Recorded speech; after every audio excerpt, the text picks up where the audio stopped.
I once had an invitation to preach in Port Harcourt, and I took a flight from Abuja to Port Harcourt. I knew my destination was straight to Port Harcourt, and I did not miss it.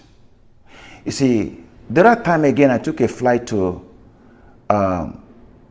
London, and I had to make a stop over in Dubai because I wanted to do some holiday and see some places in Dubai. So I stopped over and on my transit, and I spent some few days there before I took another flight to London. Now, all these things were done because I knew exactly where I was going.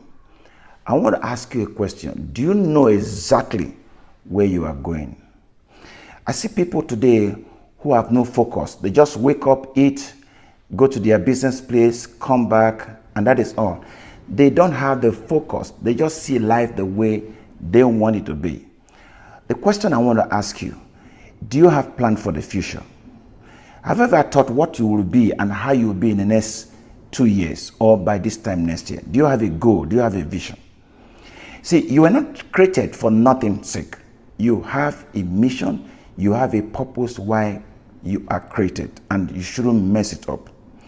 Now, we have crossed above half of the year, and we are going to the end of the year. You still have a lot of time to put things together to see what you want to achieve for this year. I have a great determination that I will go to places. I will preach in many places.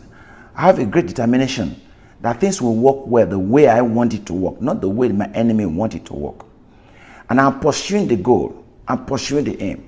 It may not look like what I'm pursuing will come to pass, because I don't look at physical things, but I'm looking at spiritual things.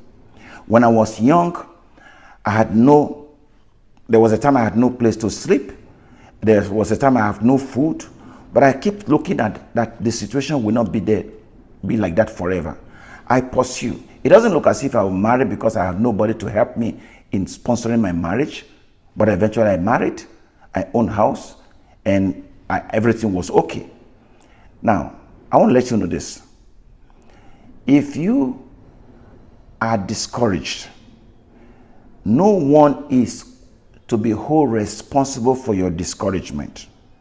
And whatever thing is you are facing today, don't put your blame on your mother, your friend, your pastor.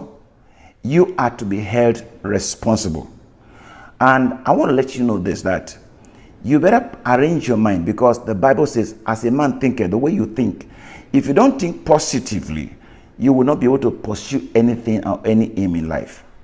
I want you to put yourself together and focus on the future.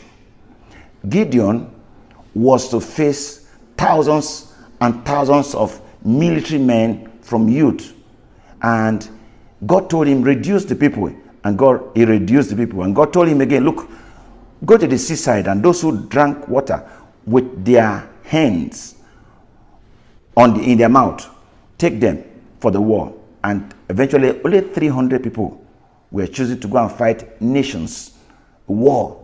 Can you imagine that? 300 fighting nations and fighting military men. But do you know what happened?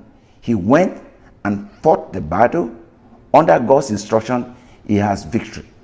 Listen to me, victory is waiting for you. The key is this: never give yourself to despair, never give yourself to discouraged, never blame anybody for your predicament. I want you to look at yourself that you are able and you can make it at every angle and whatever you are facing in the nation or wherever you are working. Time is not too late for you to make it. It's not too short. Don't think that people you put hope and you put trust on will do anything for you. If you put your people on human being, you'll be frustrated. Put your hope and trust in God, because God is the source of your miracle and the source of your blessings. The taking is it, and write it down if you can. Program your mind and be positive that you are going to be a success. You're going to be a multi-billionaire. You're going to be one of the people who is going to save your community from despair and from poverty. I want you to begin to look at yourself that you'll be one of the people who are going to build house for homeless people. Look at yourself as one of the people who's going to buy a car to help people. And I want you to look at yourself as people, someone who is going to help those who are, train people who have who can go for education. Because you can.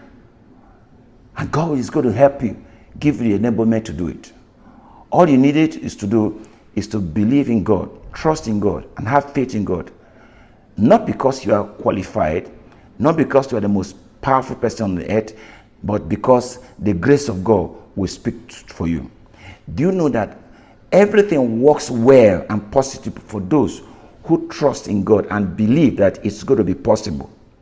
Because God looked at the willingness of man, and he died to give you this gift. The gift of prosperity is yours. The gift of victory, the gift of having children is yours already. The gift of getting married, getting success is yours. And you can achieve everything only if you have faith and confidence that God is going to do it. It will be your portion.